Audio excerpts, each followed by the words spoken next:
नमस्कार, मैं हूं आपके साथ अर्जुन खजूरिया और आपका स्वागत है हमारे चैनल में। क्या बिहार में दोबारा से टूटेगा गठबंधन? जेडीयू और आरजेडी के बीच चल रही तनातनी से बिहार की जनता बेहाल। ये सवाल इस समय इसलिए उठाए जा रहे हैं क्योंकि जुबानी जंग के साथ साथ अब कार्यक्रमों में भी गैर मौजूदगी देखने को मिल रही है आरजेडी और जेडीयू के बीच। दरअसल बिहार में महागठबंधन सरकार बने अभी मात्र 5 महीने का वक्त भी नहीं बीता है, लेकिन गठबंधन के दोनों मुख्य दल, चाहे जेडीयू हो यानी कि जनता दल यूनाइटेड और आरजेडी यानी कि राष्ट्रीय जनता दल के बीच में जबरदस्त इस समय तकरार देखने को मिल रही है। एक तरफ जहां आरजेडी की तरफ से एमएलए, विधायक और पूर्व कृषि मंत्री सुधाकर सिंह ने बिहार के मुख्यमंत्री नीतीश कुमार के खिलाफ मोर्चा खोल रखा है गठबंधन में होने के बावजूद, और वहीं दूसरी तरफ जेडीयू की तरफ से पार्टी के नेता और संसदीय दल के अध्यक्ष उपेंद्र कुशवाहा लगातार सुधाकर सिंह को लेकर आरजेडी यानी कि राष्ट्रीय जनता दल पर हमलावर हैं। क्या यह किसी और बड़े संकेत की तरफ ले जा रहा है? दरअसल आरजेडी और जेडीयू की तनातनी के बीच अगर बात की जाए तो मंगलवार को नीतीश कुमार के एक जो महत्वाकांक्षी प्रोजेक्ट की बात की जाती है, जल जीवन हरियाली, उसको लेकर बिहार की राजधानी पटना में एक कार्यक्रम का आयोजन किया गया। लेकिन इसमें सबसे बड़ी चौंकाने वाली बात यह है कि इस सरकारी कार्यक्रम में आरजेडी कोटे का एक भी मंत्री नहीं दिखाई देता है। पूरे कार्यक्रम में किसी आरजेडी के मंत्री की जो है प्रेजेंट नहीं दिखाई देती। जल जीवन हरियाली का जो कार्यक्रम है वो ग्रामीण विकास विभाग की तरफ से आयोजित किया गया था, जिसमें विभागीय मंत्री श्रवण कुमार के साथ साथ बिहार के मुख्यमंत्री नीतीश कुमार भी शामिल हुए थे और साथ में बिहार के वित्त मंत्री विजय कुमार चौधरी भी इस दौरान मौजूद रहे। श्रवण कुमार और विजय कुमार चौधरी दोनों ही जनता दल यूनाइटेड के कोटे से मंत्री हैं। और सवाल तो तब खड़े होने लगे जब उप मुख्यमंत्री तेजस्वी यादव, जिनको इस कार्यक्रम में शामिल होना था, इस कार्यक्रम में आना था, वो भी इस कार्यक्रम में शामिल नहीं हुए।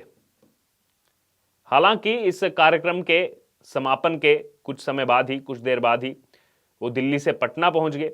लेकिन उप मुख्यमंत्री का इस तरह से कार्यक्रम से गायब होना कहीं ना कहीं कई सवाल खड़े करता है। आरजेडी कोटे के जितने मंत्री हैं सभी गायब रहे, इस कार्यक्रम से नदारद रहे। और इस कार्यक्रम से नदारद रहने के को लेकर जो सवाल किया गया, वो सवाल जो खड़ा हो रहा है इस समय, क्योंकि इस कार्यक्रम में विभिन्न विभागों के प्रधान सचिव जैसे कि शिक्षा विभाग, पर्यावरण विभाग, पथ निर्माण विभाग और स्वास्थ्य विभाग के अधिकारी मौजूद थे। और इन सभी विभागों के जो मंत्री हैं वो आरजेडी कोटे से हैं, लेकिन मंत्री खुद गायब रहे। यानी कि शिक्षा मंत्री डॉक्टर चंद्रशेखर, पर्यावरण मंत्री तेज प्रताप यादव, पथ निर्माण विभाग और स्वास्थ्य विभाग के मंत्री तेजस्वी यादव हैं, जिनकी इस कार्यक्रम में उपस्थिति नहीं देखने को मिली। वहीं सुधाकर सिंह जो लगातार नीतीश कुमार पर हमलावर, इस कार्यक्रम के समाप्त होने के बाद मीडिया से बात करते हुए नीतीश कुमार ने सुधाकर सिंह के द्वारा उनके खिलाफ जो शब्दों का इस्तेमाल किया गया, अमर्यादित शब्दों का इस्तेमाल किया गया, उसको लेकर अपना रुख जो है वो नीतीश कुमार ने साफ कर दिया है। और नीतीश कुमार ने कहा कि वो इन बातों को कभी भी जो है नोटिस नहीं लेते हैं और ये आरजेडी का आंतरिक मामला है, जबकि सवाल तो नीतीश कुमार पर उठाए गए थे।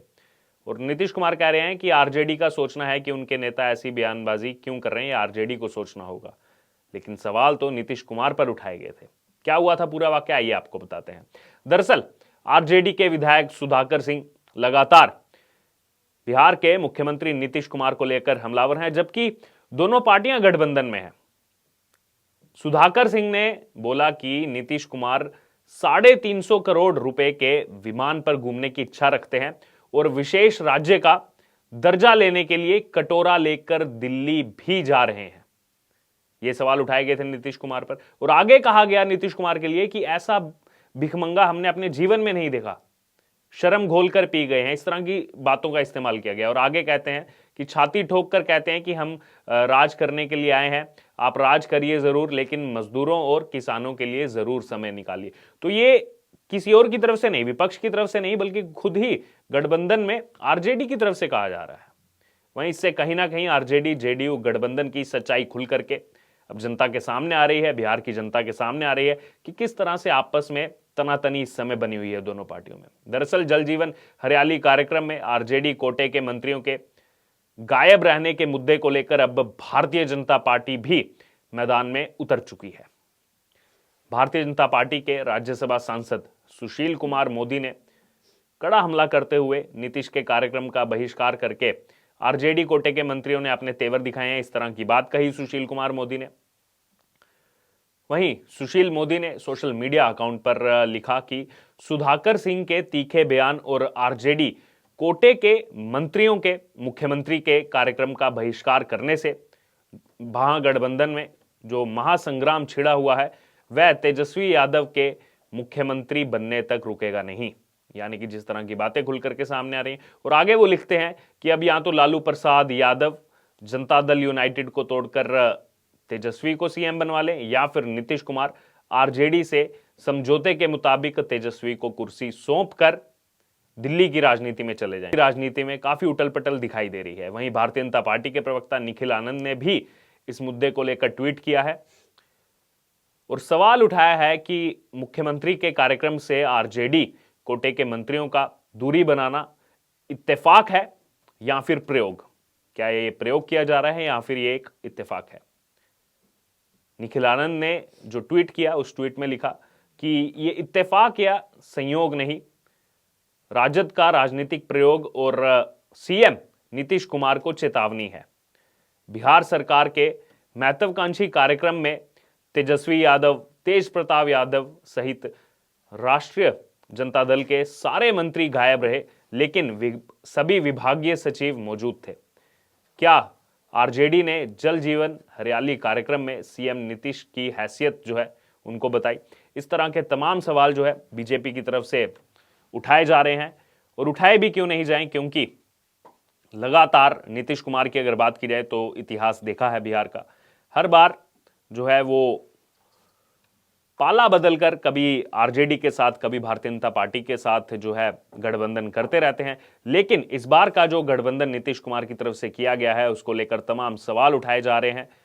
खुद बिहार की जनता इसको लेकर सवाल उठा रही है। एक तरफ जहां नीतीश कुमार की महत्वाकांक्षा थी कि वो प्रधानमंत्री बने, 2013 में भी हालांकि अपनी उन्होंने इच्छा जताई थी कि एनडीए की तरफ से उनको प्रधानमंत्री पद का उम्मीदवार बनाया जाए, लेकिन उसके बाद समय गुजरने के साथ अभी हाल ही में 2022 में जब राष्ट्रपति पद के लिए उम्मीदवारों का ऐलान हुआ या फिर उपराष्ट्रपति पद के लिए, उसमें भी ऐसा बताया जा रहा है कि नीतीश कुमार की इच्छा थी कि उनको राष्ट्रपति या उपराष्ट्रपति बनाया जाए, लेकिन जब नहीं बनाया गया तो उन्होंने गठबंधन तोड़ दिया और अब प्रधानमंत्री बनने की चाह में 2024 में जो है विपक्ष के कैंडिडेट के तौर पर उतरना चाहते थे, लेकिन अगर बात की जाए अब कहीं ना कहीं राहुल गांधी को समर्थन देते हुए दिखाई दे रहे हैं। बहरहाल इस समय बिहार में जो राजनीति चल रही है, आरजेडी जेडीयू दोनों गठबंधन में है, लेकिन दोनों के विधायक हो, मंत्रियों एक दूसरे पर लगातार हमलावर हैं। तो बिहार की जनता हो या फिर देश की जनता, वो इसको किस प्रकार से देखती है? आपका इस पर क्या कहना है, आपकी क्या राय है? आप हमारे साथ कमेंट बॉक्स में शेयर कर सकते हैं और इससे जुड़े तमाम अपडेट के लिए बने रहिए हमारे साथ। धन्यवाद।